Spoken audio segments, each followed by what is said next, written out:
Olá! Hoje o programa Trade Tour vai falar sobre vinhos. Vinhos brasileiros, com a empresária e enóloga, a Daniela Romano. Vamos ter também acessibilidade no turismo, com a turismóloga Melina Hernandes. Eu sou Cássia Penza e aqui é o programa Trade Tour Negócios no Turismo.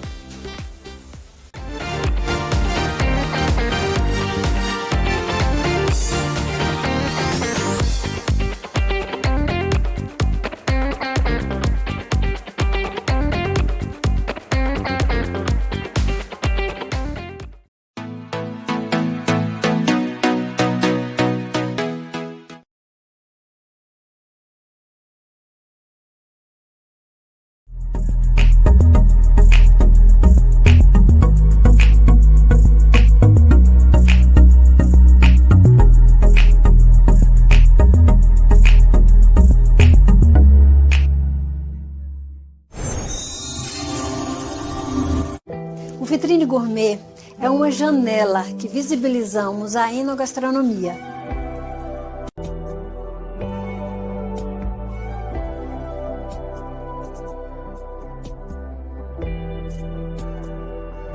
Oi, Daniela. Tudo bem, Cássia? Tudo bem? Tá bom. Me diz uma coisa, como que você se apaixonou pelo mundo da enogastronomia?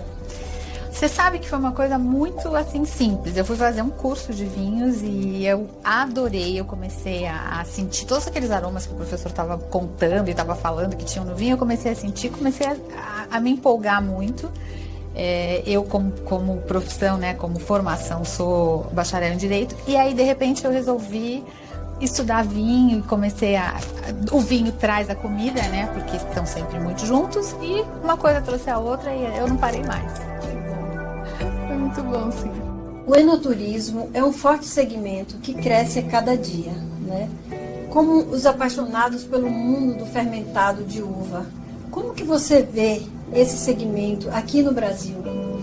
Olha, o Brasil hoje em dia é um líder no mercado. Ele tem uma produção de espumantes que é realmente uma das melhores do mundo. Nós temos vários polos de produção. Você tem o sul do país, né? Rio Grande do Sul, Santa Catarina, onde tem vinhos de excelente qualidade, tanto espumantes quanto os tintos, como por exemplo a Merlot e a Cabernet Franc, que estão muito bem lá. Você tem aqui perto de São Paulo Espírito Santo do Pinhal, onde nós temos uma vinícola boutique de excelência, que está produzindo vinhos que também estão se destacando muito. Eles trabalham com Syrah, Sauvignon Blanc, então estão indo muito bem. E a gente tem o Vale do São Francisco, né, que é exatamente Pernambuco e Bahia, que estão ali com o Rio, né, e que tem tudo que não deveria ser, porque na verdade eles têm uva lá, que é um clima tropical, que não é um clima próprio para uva, nem para vinhedo, né? Mas eles conseguiram, sempre com muita tecnologia, com muito estudo, eles conseguiram desenvolver uma produção super interessante, que inclusive eles são poucos lugares no mundo que existe isso. Eles conseguem fazer até 3 colheitas por ano, o que é uma coisa inédita também. Isso tudo eles controlam através da irrigação, né? Então, como eles controlam isso? Com muita irrigação, porque é um lugar seco, árido, um clima quase desértico, então, e muito quente. Com muita irrigação, ou seja, com muito gotejamento na planta, ela começa a se resfriar e ela entende. Eles criam uma falsa ideia de que é um clima mais frio, que seria o inverno, que é quando a planta dorme. Então ela para de produzir. E quando a planta está pronta, está com muita fruta, está pronta para colher, eles cortam o gotejamento, ou seja, deixam ela ficar no que a gente chama de estresse hídrico, ficar com sede, né? E ela, então, tem uma explosão e é quando ela fica ótima para colheita. Ou seja, são técnicas que são usadas para ajudar a criar essa falsa dormência e também a ajudar na colheita. Por isso eles conseguem controlar. Eles têm vários terrenos que a gente chama que são plantéis, né? São plantas, onde num eles controlam para colher a uva já, no outro eles colocam a uva para dormir. Então, com isso eles têm colheita o ano inteiro. Muito legal isso, né? Não é uma coisa bacana? Muito bacana. Muito bacana. Tecnologia, né? A favor. Ajudando, né? Isso é perfeito. A cultura do chopp e praia, por muitos anos se manteve inabalada, né? Hoje os vinhos dos espumantes estão conquistando um razoável espaço nos verões, principalmente no nosso litoral aqui do Brasil. Você acha que essa tendência fica? Eu acho que fica. Você já viu os carrinhos de espumante na praia? Sim. Hoje você tem até carrinho de espumante. A gente tem os carrinhos de chopp, né? Mas você tem o espumante. Por quê? Porque, na verdade, o teor alcoólico do vinho é sempre um pouco mais alto do que o da cerveja, do chopp. Então, isso realmente também é um fator, né? É uma bebida um pouco mais quente. Mas com a gente falou, tecnologia, com modos de produção muito inovadores e com bastante tecnologia, você consegue trazer muito frescor, método de colheita, tudo isso. Então são vinhos que têm muito frescor, tem acidez. Sabe aquela coisa quando você chupa limão assim, que você fica com aquela água na boca? Esses vinhos, tanto os brancos, alguns rosés e os espumantes, a gente sente essa característica. E isso o que faz? Refresca, né? Então é gostoso. E além do que, você tem vários estilos, eles combinam com a comida, mais até do que às vezes só um chopp que vai ficar, né? Então ajuda, eu acho que isso é uma tendência que vai ficar assim, vai ficar. Vai ficar. Vai ficar, vai cada vez mais. Que bom.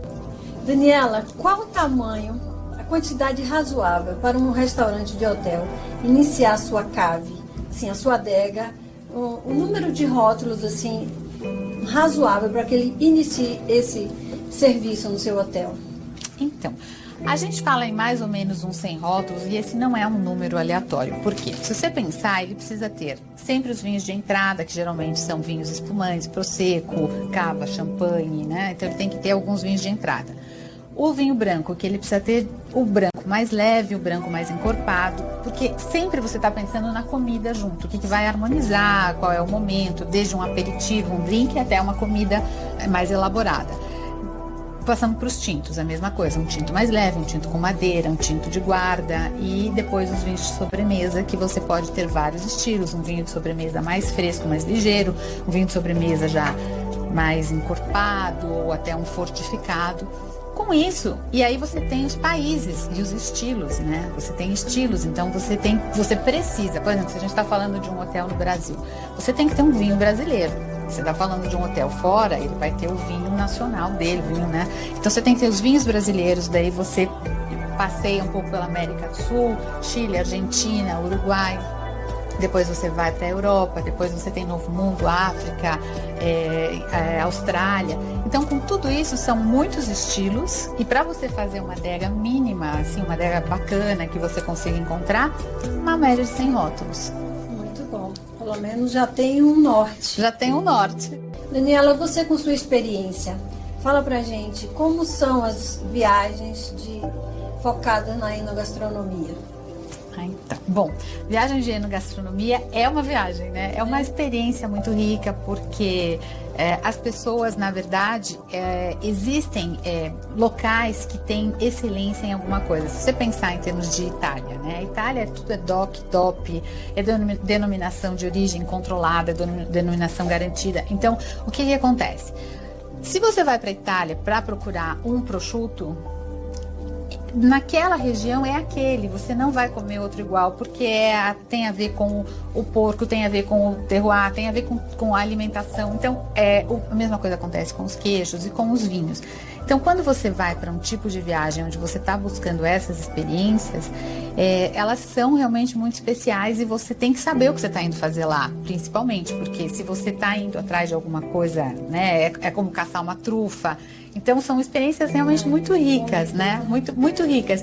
E eu acho que essas experiências são aquelas que ficam na bagagem, porque é muito diferente quando você faz uma viagem para compras, quando você faz uma viagem cultural. Até a enogastronomia tem muita da viagem cultural, né? Porque você aprende muita coisa, você vivencia costumes de países, tudo isso.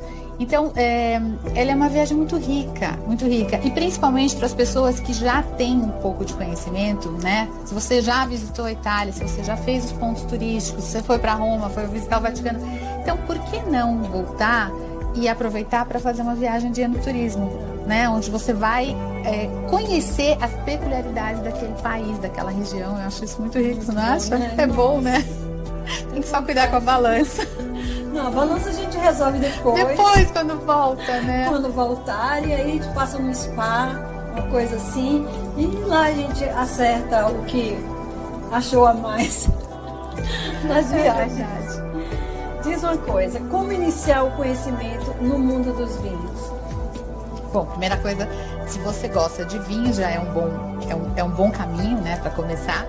E eu acho que o mais fácil mesmo e o mais gostoso é você fazer um curso, né? E existem milhões de cursos. Existem cursos, desde cursos básicos, cursos introdutórios, até cursos profissionalizantes, onde você pode escolher se você quer fazer a linha de sommelierie, a linha de marketing do vinho, enfim, existe muita coisa.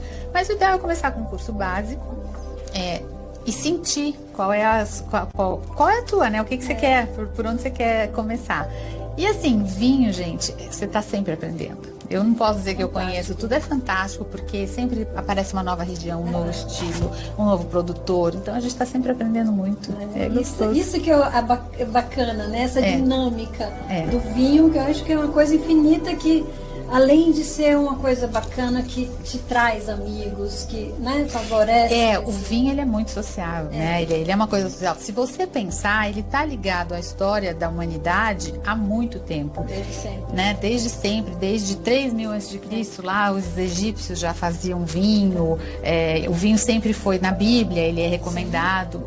Ele tem uma parte muito importante que eu acho que é legal a gente falar, que é a parte da saúde, da diabetes, alguns tipos de câncer, ele ajuda a matar as células cancerígenas. Então, mas lógico, né, gente?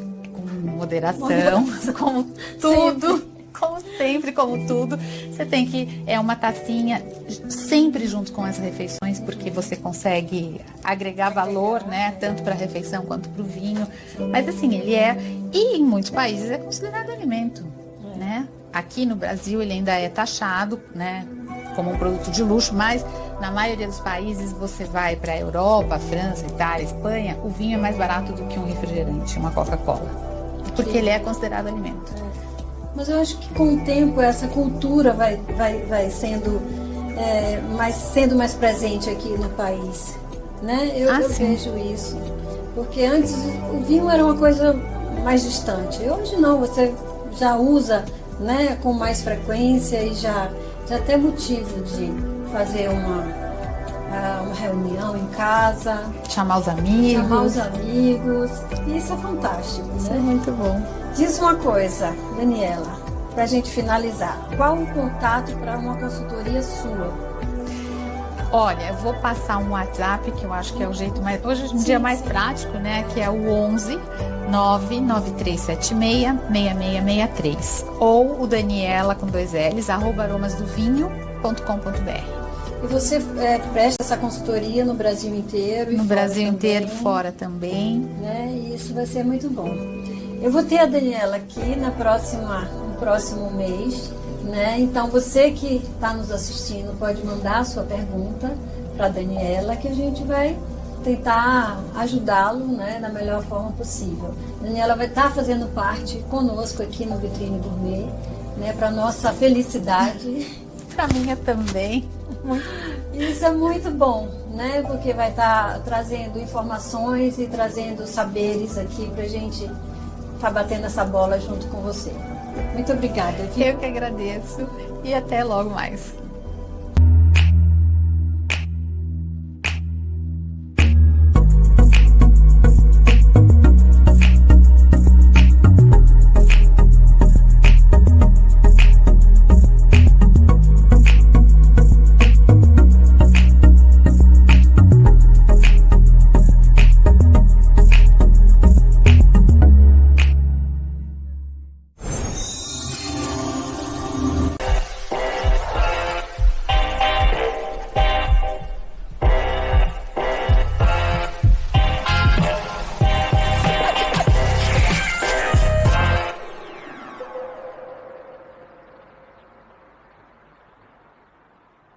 Olá, hoje nós vamos falar de viagem e de superação. Uma linda e maravilhosa história que você precisa saber.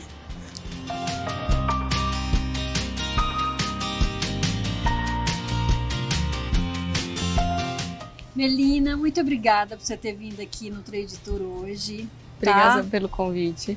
para falar um pouco da sua história e também do blog, né? Quatro Patas pelo Mundo. Melina, diz uma coisa, com que idade você perdeu a visão? O meu processo de perda começou aos 14 anos, que eu descobri que eu tenho uma degeneração na retina, distrofia de cones e bastonetes. E é uma doença progressiva, então eu fui perdendo a visão aos poucos.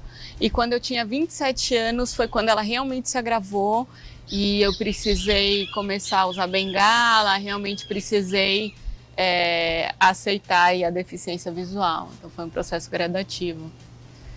Você e hoje eu tô assim, com 35 anos. Isso que eu ia te perguntar. Nem parece ter 18. Obrigada. Como foi se adaptar a essa nova fase na sua vida? Não foi fácil. Imagina. Foi um processo bem sofrido, quando eu precisei encarar mesmo a deficiência visual, encarar que eu precisava usar bengala, encarar que eu precisava mais da ajuda das pessoas.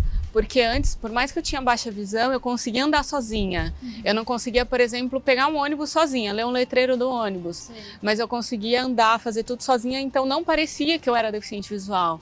E a partir dos 27 anos que eu precisei da bengala, que eu precisei mostrar para todo mundo que eu era deficiente visual, foi muito difícil organizar tudo na minha cabeça, assim. Eu precisei superar meu próprio preconceito, porque eu tinha vergonha de usar bengala, né? Eu tinha vergonha que as pessoas que me conheceram enxergando, Sim. que elas me vissem com uma bengala. E eu não queria que ninguém tivesse pena de mim. Eu acho que talvez foi uma das maiores preocupações, assim, é que as pessoas tivessem pena e que as pessoas começassem a me olhar de uma forma diferente por causa disso. Sim. Além da gente pensar que a gente vai ter muito mais dificuldade para fazer as coisas, que as coisas não vão ser mais como antes. Então foi todo um processo, eu precisei fazer terapia, foi muita coisa para organizar tudo na minha cabeça e aceitar e lidar bem e começar meu relacionamento com a bengala, né, que nem eu falo. E depois que a gente passa por isso, depois que a gente aceita, é tudo muito mais fácil, que a gente pensa, por que eu não fiz isso antes, né?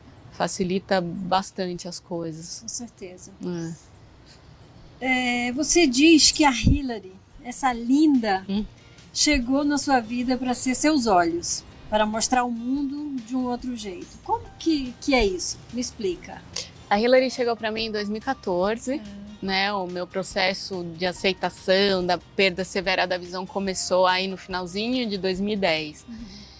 E com a Hillary eu não me sinto deficiente visual, porque ela me traz uma autonomia tão grande, uma facilidade tão grande em caminhar, que eu não me sinto. Lógico que eu preciso pedir ajuda para chegar nos lugares, para encontrar numeração, encontrar alguma coisa. Mas esse trajeto, essa caminhada de andar nas ruas é muito mais tranquilo. Porque a bengala é assim, você encontra o poste para depois desviar. O cão-guia não, ele te desvia e você não sabe do que você está passando. Né? Então, assim, é muito mais fácil, é muito mais tranquilo. Além da inclusão, além da aproximação das pessoas também. Porque todo mundo fica curioso com o cão-guia, todo mundo quer saber, todo mundo elogia o trabalho. Então, traz uma aproximação diferente das pessoas. Entendi. Quantos países você já foi com a Hillary? Com a Hillary, 4. Eu fui para a Argentina, eu fui para o Chile, para o Uruguai e para os Estados Unidos com ela. Quais as maiores dificuldades que você sente aqui no Brasil como turista? Aqui no Brasil tem os dois lados, né? Tem a dificuldade com o cão-guia, das pessoas não conhecerem ainda sobre o trabalho do cão-guia, sobre os direitos do cão-guia. Né, que ele tem livre acesso em todos os lugares, que não pode interagir com o cão, e como deficiente visual, que tem um pouco do despreparo das pessoas eu não gosto muito da palavra lidar, mas em lidar com o deficiente visual, em saber como fazer. Tem um despreparo dos lugares de, por exemplo, uma vez eu fui num ponto turístico recentemente, eu fui visitar o Pão de Açúcar no Rio de Janeiro, e eu cheguei lá e eu faço muita viagem sozinha, então nem sempre tem gente comigo, né, para me acompanhar. E aí eu preciso de um suporte, de um funcionário, de alguém ali do ponto turístico para me ajudar. Sim. E chegando lá eu falei, bom, eu tô sozinha, tinha até uma amiga comigo, mas ela não ia subir comigo, ela tinha que ir embora. E eu vou subir sozinha, vou ter um apoio? Como é que funciona? O segurança pode te levar dentro no bondinho, aí vai ter na primeira parada, porque você troca, né? São 2 bondinhos para chegar no Pão de Açúcar. O outro segurança vai te ajudar, mas quando você vai subir lá em cima, não vai ter ninguém para ficar com você. Nossa. Eu falei, e aí, né? Eu vou subir, vou chegar lá no alto e vou ficar andando, né? Sem saber para onde ir, porque não vai ter ninguém para me dar um apoio, para me auxiliar lá em cima. E eu acabei não subindo. Então, assim, tem algumas coisas que faltam um pouco de preparo das pessoas. E de pensar, às vezes eles pensam também em acessibilidade, só que eles pensam muito em acessibilidade para cadeirante, para deficiente físico, né? Rampa, elevador, e não pensam muito no deficiente visual. Às vezes você chega num lugar falando que é acessível, mas, por exemplo, não tem nada que a gente possa tocar.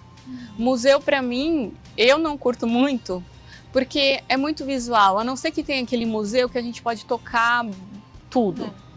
Recentemente eu fui para o Uruguai e eu percebi uma experiência bem diferente, porque eu fui em vários museus que eu podia tocar tudo, todas as obras.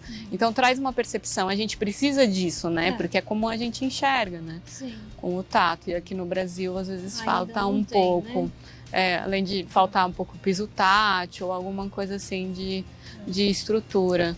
Acessibilidade, né? Que ainda Sim. não tem no Brasil. Sim. Mesmo. Então, fica aí essa dica também, né? Para a gente preparar esse nosso turismo para todos, né? Para todos os públicos e ter esse acesso. Mas vamos lá. Como que nasceu o blog Quatro Patas pelo Mundo? Eu sempre gostei bastante de viajar.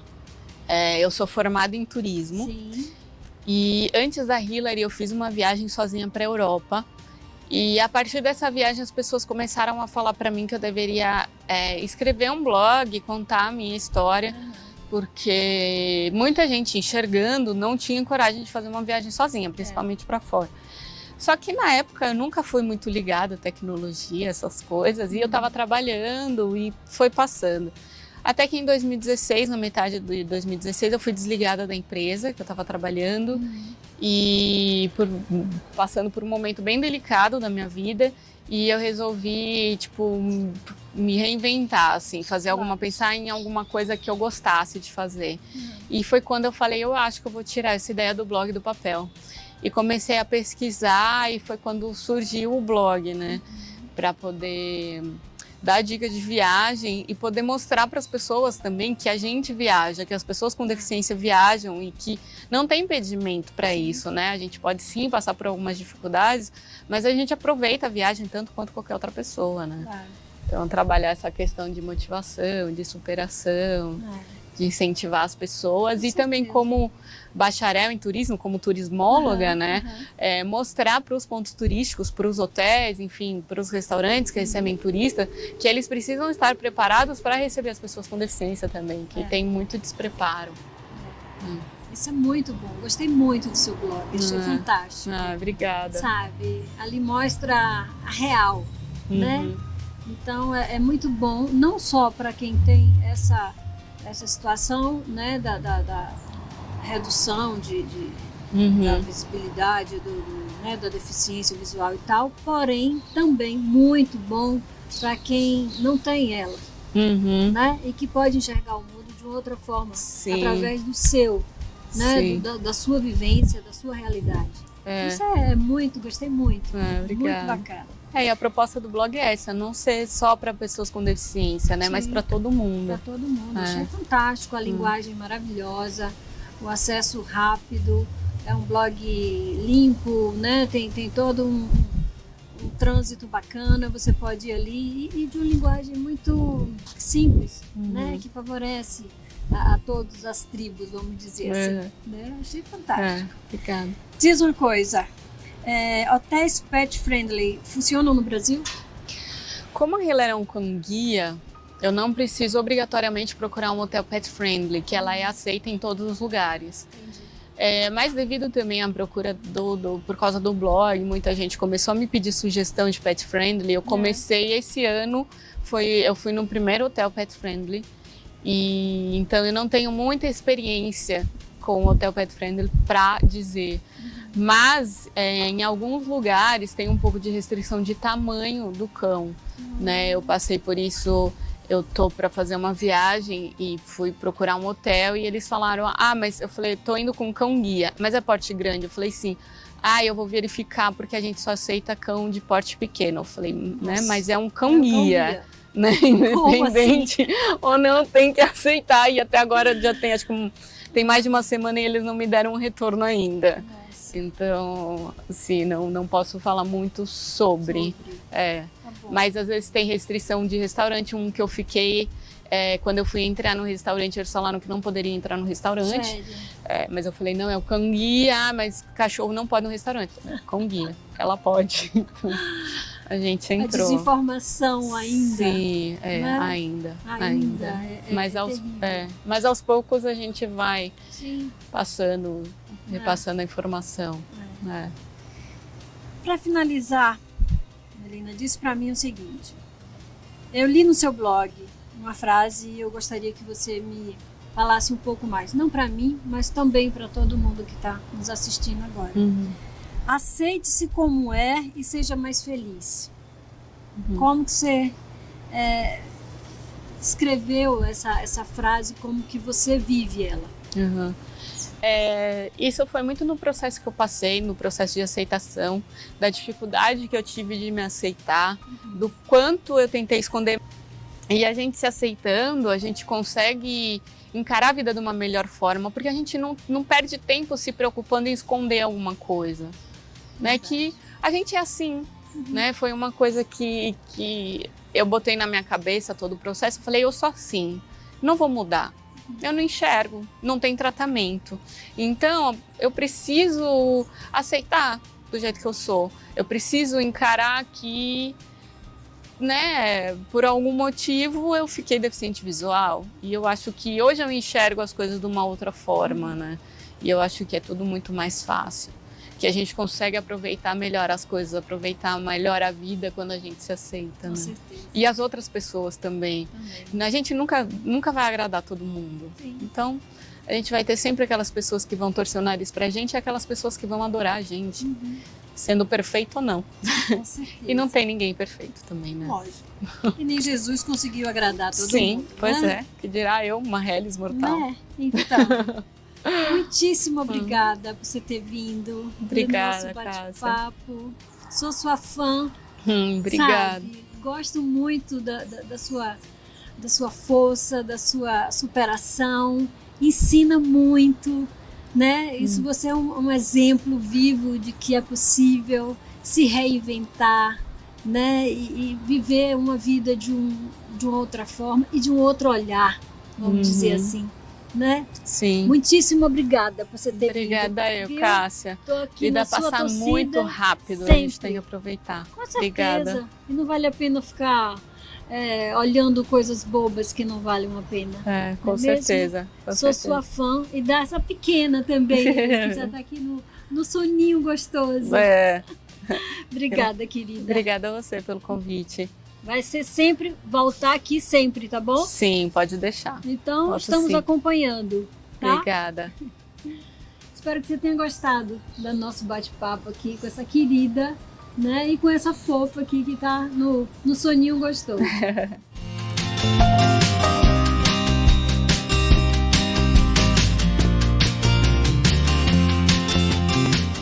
Espero que você tenha gostado do programa de hoje. Obrigada pela sua companhia e pela sua audiência.